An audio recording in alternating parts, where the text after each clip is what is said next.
नमस्कार, मी मनीषा।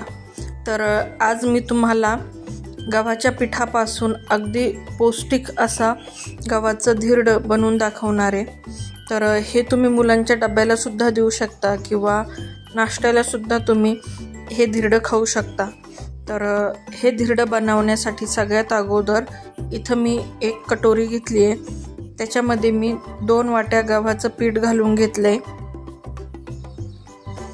आणि 2 चमचे इथं मी रवा घेतलाय आणि चवीप्रमाणे मीठ। तर आता ह्या ज्या गोष्टी आहेत याला आपल्याला चांगलं असं मिक्स करून घ्यायचंय। आता आपल्याला या पिठामध्ये थोडं पाणी घालून पीठ भिजवून घ्यायचंय। म्हणजे आपण डोश्याचं जसं पीठ भिजवून घेतो त्याप्रमाणे आपल्याला इथं थोडं पाणी घालून हे जे गव्हाचं पीठ आहे याला चांगलं असं भिजवून घ्यायचंय। खूप पातळ पण नाही आणि खूप घट्ट पण नाही, असं हे ठेवायचंय। तर हे बघा, इथं मी हे असं आपलं जे गव्हाचं पीठ आहे त्याच्यात पाणी घालून हे बॅटर बनवून घेतलंय। आता गॅसवर एक मी कढई तापवायला ठेवली होती, त्याच्यात थोडंसं तेल घालून घेतलं आणि मोहरी घालून घेतली। मोहरी चांगली तडतडली की त्याच्यामध्ये थोडंसं जिरं घालून घेतलंय। तर जिरं पण आपल्याला चांगलं तडतडू द्यायचंय। त्याच्यात आता थोडीशी हिरवी मिरची कापून घातली। जर लहान मुलं खाणारी असतील आणि ते तिखट खात नसतील तर तुम्ही मिरची नाही घातली तरी चालेल। एक मोठा कांदा इथं मी बारीक चिरून घेतलाय, तर तो कांदा मी याच्यामध्ये आता घालून घेते आणि हे जे सगळं मिश्रण आहे याला एकदा चांगलं असं मिक्स करून घेतलंय। आता याच्यामध्ये आपल्याला बारीक चिरून घेतलेला एक टोमॅटो घालून घ्यायचा आहे। आता इथं थोडंसं गाजर मी किसून घेतलं होतं, तर ते किसलेलं गाजर पण मी याच्यामध्ये घालून घेते। तुम्हाला ज्या कोणत्या भाज्या आवडतील त्या भाज्या तुम्ही याच्यामध्ये घालून घ्यायच्यात। तर ह्या ज्या गोष्टी आहेत ह्या आपल्याला जास्त परतवायच्या नाही आहेत, आपल्याला फक्त 1 मिनिटभर ह्या भाज्या परतवायच्यात, म्हणजे फक्त त्या थोड्याशा मऊ झाल्या पाहिजे। तर इथं मी 1 मिनिटभर फक्त ह्या भाज्या परतवून गॅस बंद केलाय आणि याला चांगलं असं गार होऊन द्यायचंय। आपल्या भाज्या परतून होईपर्यंत हे जे पीठ आहे हे चांगलं असं भिजलंय।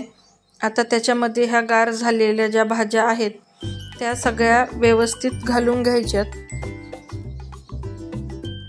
त्यानंतर याच्यावर आपल्याला बारीक चिरलेली कोथिंबीर घालून घ्यायची आणि कोथिंबीर घालून झाल्यानंतर आपल्याला याला चांगलं असं मिक्स करून घ्यायचे, म्हणजे ज्या सगळ्या भाज्या आहेत त्या पिठामध्ये चांगल्या अशा मिक्स होतील।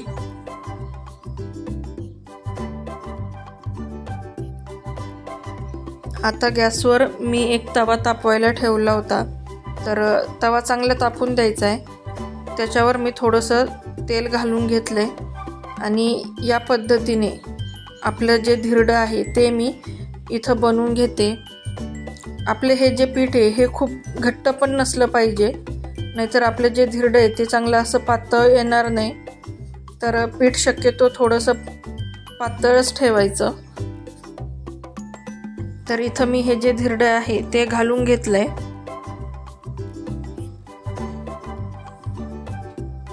आता याच्यावर आपल्याला एक झाकण ठेवायचंय, म्हणजे आपलं जे गव्हाचं धिरडं आहे ते आतून चांगलं असं शिजल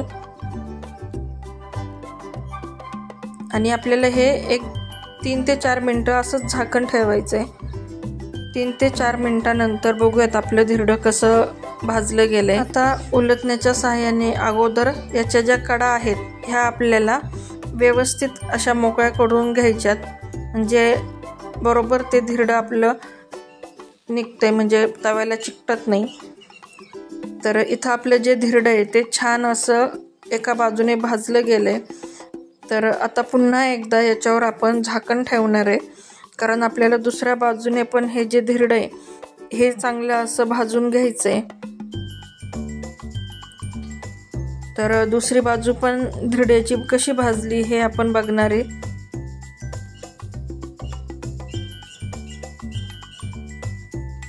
तर हे बघा, आपलं जे धिरड्याची जी दुसरी बाजू आहे ती पण छान अशी भाजली आहे.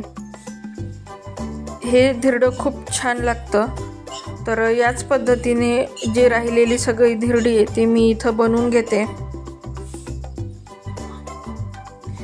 तर ही रेसिपी जी आहे ही तुम्ही घरी नक्की ट्राय करा आणि कशी झाली आहे हे मला कमेंट करून सांगायला विसरू नका. अगदी झटपट तयार होणारी आणि पौष्टिक अशी ही रेसिपी आहे. हे धिरडं तुम्ही लोणच्यासोबत, दह्यासोबत, सॉससोबत सुद्धा खाऊ शकता. आणि जी मुलं भाज्या खात नाही तर या पद्धतीने जर अशी धिरडी बनवली तर भाज्या पण मुलांच्या पोटात जातील. जर माझा हा व्हिडिओ तुम्हाला आवडला असेल तर माझ्या व्हिडिओला नक्की सबस्क्राईब करा.